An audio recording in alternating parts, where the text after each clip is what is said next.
El doctor José Miguel Goyenaga Hernández nos ha contado en entrevistas anteriores de su vida en México, de su formación. Se casó con una mexicana, llegó a Costa Rica. Ahora sí, arranquemos aquí. Usted como médico, ¿en qué año llegó? ¿Cuándo llegó? ¿Y qué hizo? Llegué en 1966. Me acuerdo que lo primero que fue, llevé a mi esposa embarazada a ver los desfiles del 11 de noviembre en Alajuela, ¿verdad? El día de Juan Santamaría. El 11 de abril. Perdón, el 11 de abril. El 11 de abril, sí. Sí, nos llevamos el aguacero clásico que cae en Alajuela todos los 11 de abril por la tarde. Fui a la Universidad de Costa Rica porque había que incorporarse a la UCR. Aunque usted viniera de la Johns Hopkins Hospital o de la Universidad de Yale o la Universidad de Harvard, tenía que incorporarse a la UCR, y la UCR a nosotros nos hacían un examen 8 días escrito, el domingo descanso y 8 días práctico. Y yo en mi vida había entrado a un hospital aquí, ¿verdad? No conocía a nadie. Hice mis exámenes escritos los 8 días, y el 29 de mayo era domingo, día de descanso. Ese día se le rompió la bolsa a mi señora esposa, primigesta nulípara, o sea, primer embarazo, ningún parto, y yo con una mano atrás adelante, sin conocer a nadie, me la llevé a la Católica y le atendí el parto yo solito a mi esposa, que era el primer hijo.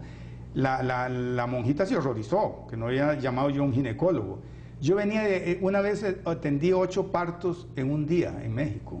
Yo venía con una habilidad extraordinaria de atender partos, una habilidad extraordinaria, y había hecho pocas cesáreas, miles de partos y pocas cesáreas. Y me vengo aquí y el primer choque, ¿verdad? Bueno, nació mi hijo ese domingo, después hice mis exámenes prácticos, ¿verdad? Y el de cirugía me tocó en el Calderón Guardia. Y un señor, que averigüé ahí porque pregunté quién me iba a examinar, Longino Soto, ¿cómo se llama? Aguilar Bonilla y otro no sé quién, ¿verdad? Y me examinaron oral, ¿verdad? Y al salir, Aguilar Bonilla me dice, ¿por qué no se queda con nosotros a trabajar de interno? Y uno en aquella inexperiencia, no sabía ni quién era, le digo, lo voy a pensar.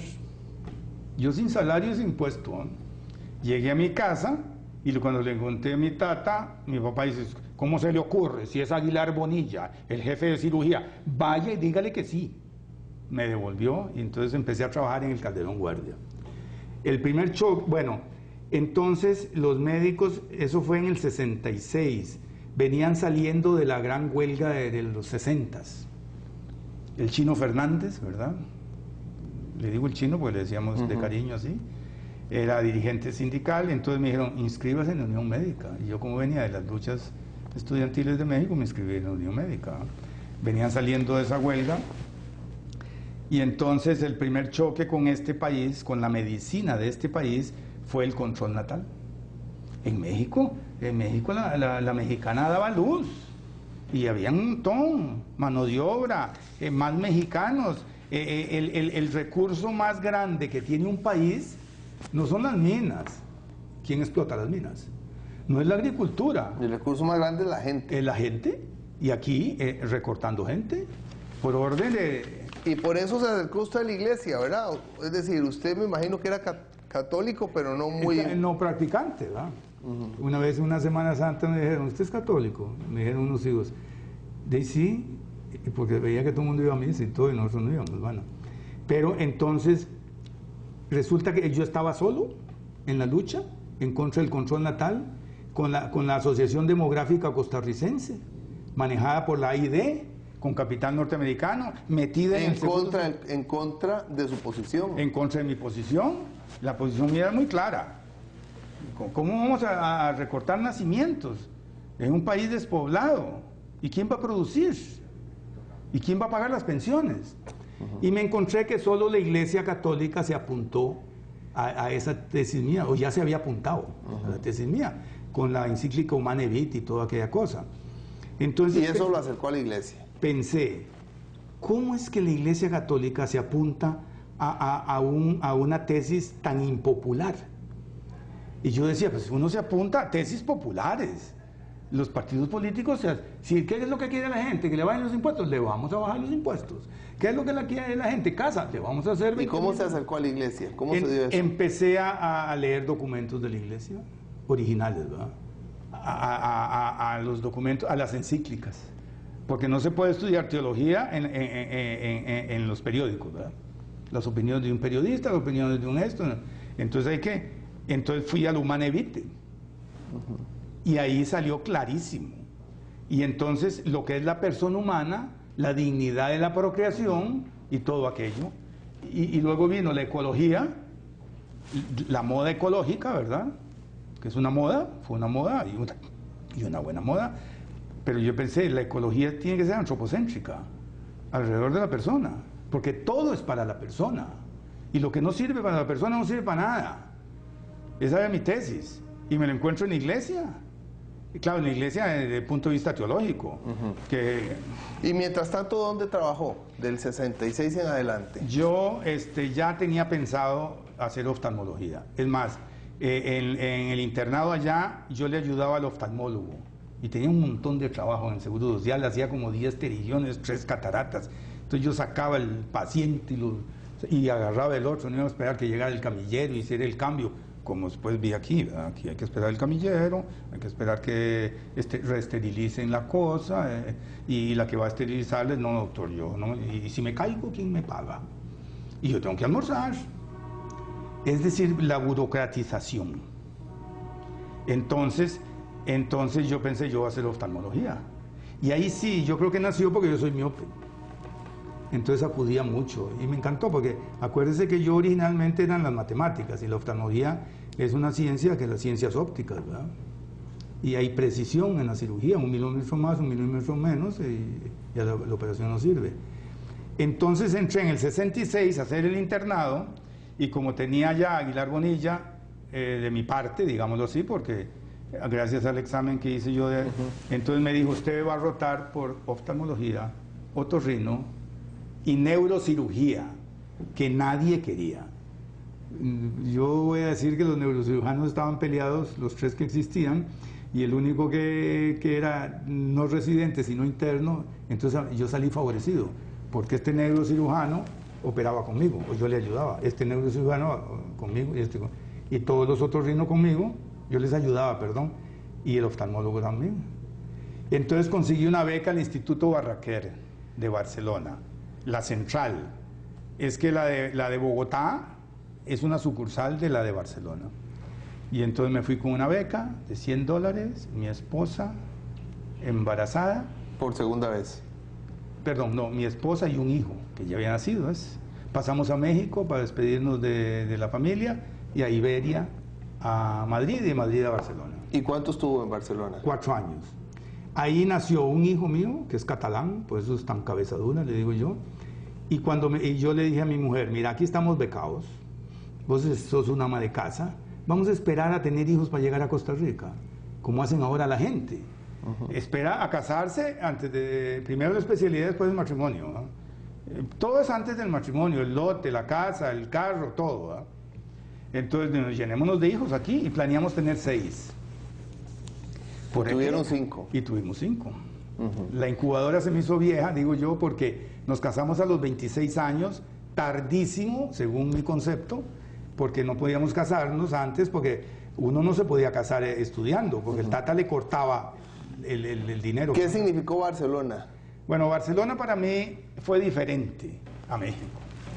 Recuerde que en México yo era soltero, con una novia veracruzana, ¿verdad? Y compañeros veracruzanos, entonces me imbuí dentro de la cultura mexicana, a la cual le debo todo. No tenía una novia catalana, no, estaba soltero. En Veracruz, aquella dignidad del mexicano, de que ese pobretón me invitaba a la boda de su hermana, en un rancho indecente, ¿verdad?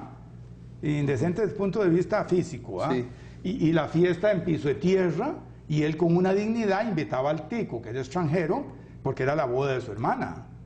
Aquí Dios guarde, ¿verdad? Y él la dignidad, no le importaba que fuera piso de tierra. Sí. Y más bien yo feliz que me invitaran, y para mí era una gran cosa, ¿verdad? Vamos a ir a un corte para poder otra vez separar al doctor Goyenaga de México y ya casi volvemos.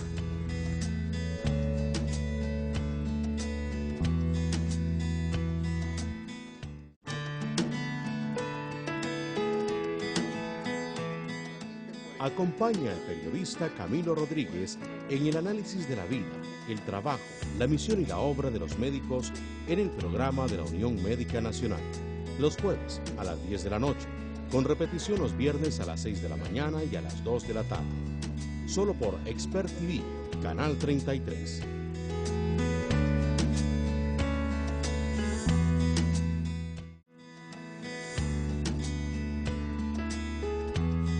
Doctor Goyenaga, ¿y qué pasó al regreso? Usted regresa como oftalmólogo, me imagino que allá por los 70.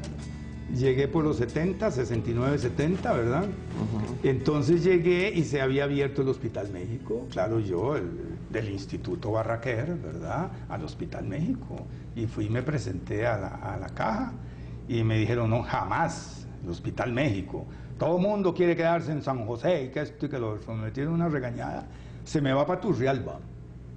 Y tum, tum, tum, tum, tum, tum, para Turrialba.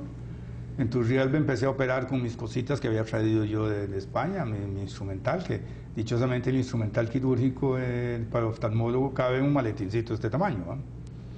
Mi mujer le fascinó Turrialba. Mi mujer, cada vez que nos cambiamos, empolla un huevo, decía mi papá. En México empollamos uno, aquí empollamos otro, en Barcelona otro. Entonces en Turrialba vivió feliz. Íbamos a Santa Cruz a comprar quesos, a la Suiza a la carne, a Lica, que es el Cati. El Cati ahora. Sí, a jugar con los chiquitos en aquella plaza. Entonces yo, cuando tenía un año y medio de estar ahí, pedí que me mandaran más instrumental. Cuando hice una carta pidiendo más instrumental para seguir ejerciendo con mayor eficacia la oftalmología allá en Turrialba, me contestaron, ¿cómo es eso? Un oftalmólogo en Turrialba. Aquí se necesitan mucho. Prum, para el Hospital México. Ahí ya empecé yo a trabajar en el Hospital México, entonces ya yo era afiliado a la Unión Médica y empezaron las huelgas, yo colaboraba mucho y un día me eligieron presidente y yo fui presidente de la Unión Médica varios años. ¿Qué significó esa experiencia? La experiencia fue ver con los directores ejecutivos que algunos fueron médicos que querían... Presidentes ejecutivos de la caja, querían desarrollar la caja como queremos todos. Es indispensable, sin la caja no se puede vivir, Costa Rica se hunde. Entonces, pero lo quisieron hacer a espaldas de los médicos. Yo no digo que montados sobre los médicos, sino sin contar con los médicos, sin contar con el trabajador organizado. ¿Cómo va a ser posible?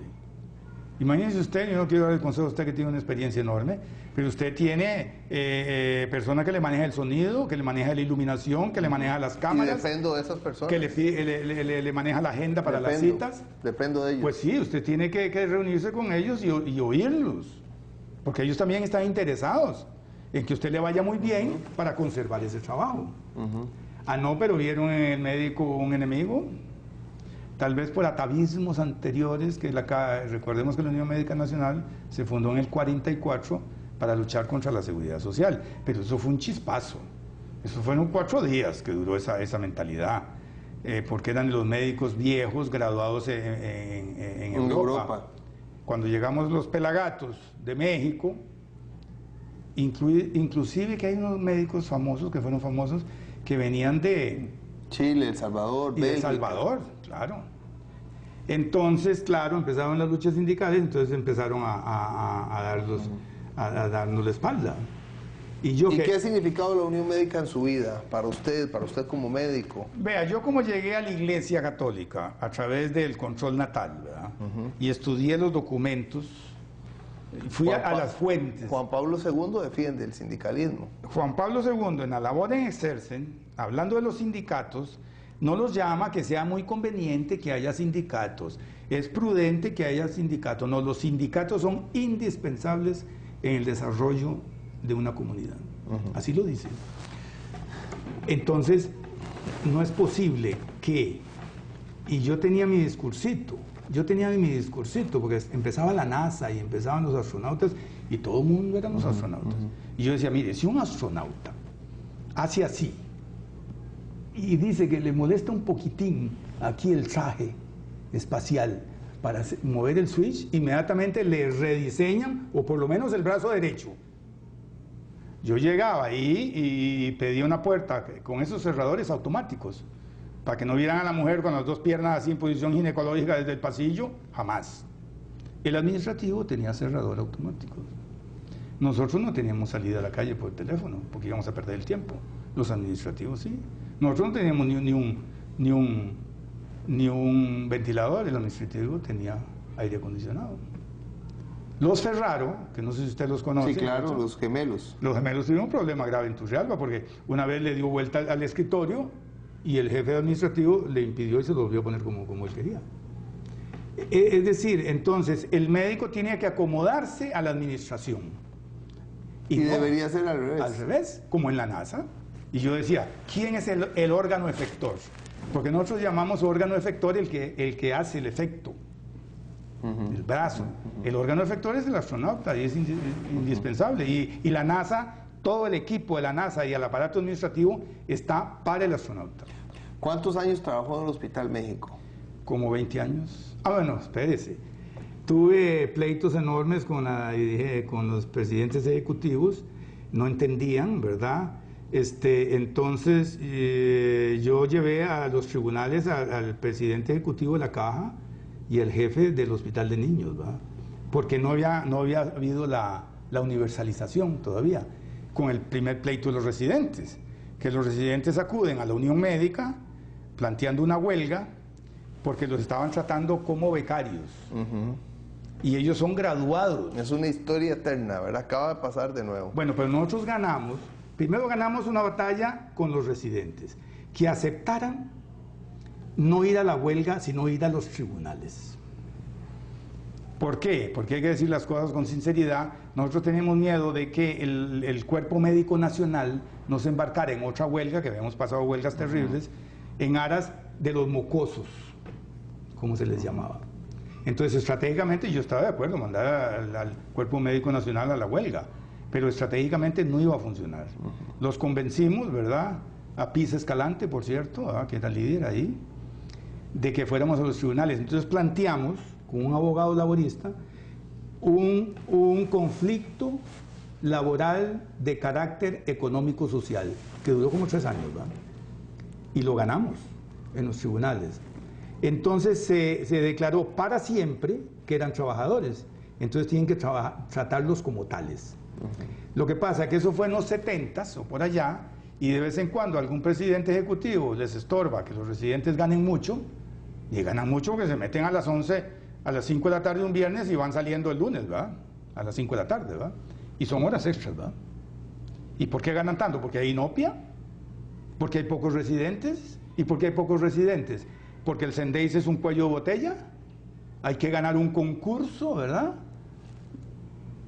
Y entonces hay mucho trabajo y pocos trabajadores. Entonces de vez en cuando se les olvida el problema y los quieren hacer becarios, ¿verdad? ¿Qué ha significado en su vida ser médico y ser oftalmólogo? Vea, yo lo dije y después fui profesor de bioética muchos años, soy catedrático de bioética de la UACA, ¿verdad? Porque para mí la persona humana, y por cierto gozan los muchachos, ¿verdad? Cuando me ven así en la calle o cuando yo voy a un hospital, me dicen, ¿qué tal, doctor Goyenaga? Yo no conozco a nadie. Menor de 50 años yo no conozco a nadie.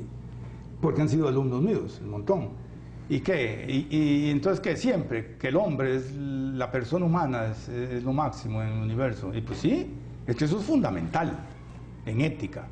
Y la persona humana, a mí me interesa, yo tengo hobbies, pero montones, la electrónica, la cartografía, el montañismo, el maratón, todo, pero el estudio de la persona humana es fascinante, entonces me metí a bioética y a estudiar bioética.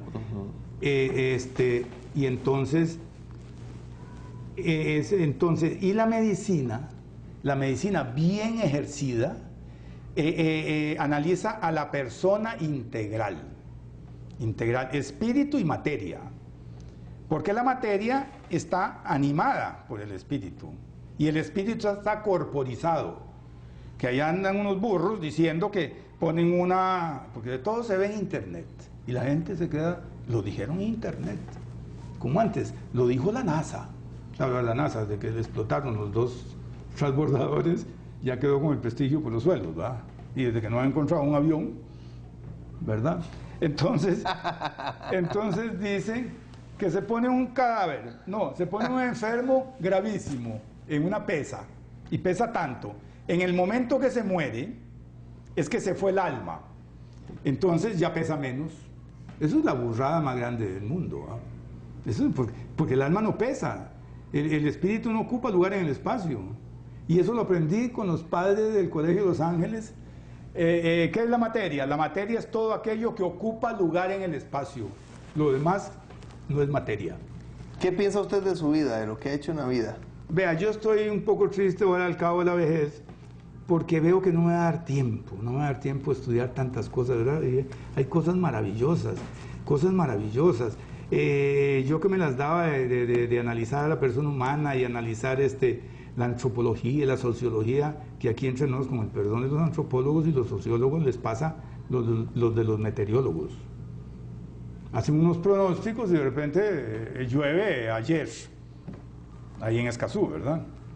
Vi la caída del muro de Berlín, que yo no que decía que el comunismo va a venir y va a venir y va a venir y todo el mundo va a ser comunista. Y después vendrá el ave fénix a revivir de las cenizas y lo van a ver mis nietos o bisnietos. De repente, ¡pum!, cae el muro de Berlín, ¿verdad? Labor de Juan Pablo II, ¿verdad? Apoyando al sindicato Solidaridad En Polonia. ¿verdad? Bueno, para que sigan hablando mal de los sindicatos, ¿verdad? Bueno, hay sindicatos de sindicatos también, sindicatos de proteger gollerías. A mí me tocaba en Unión Médica viajar en avioneta hasta la bananera en Golfito para defender un colega, ¿verdad?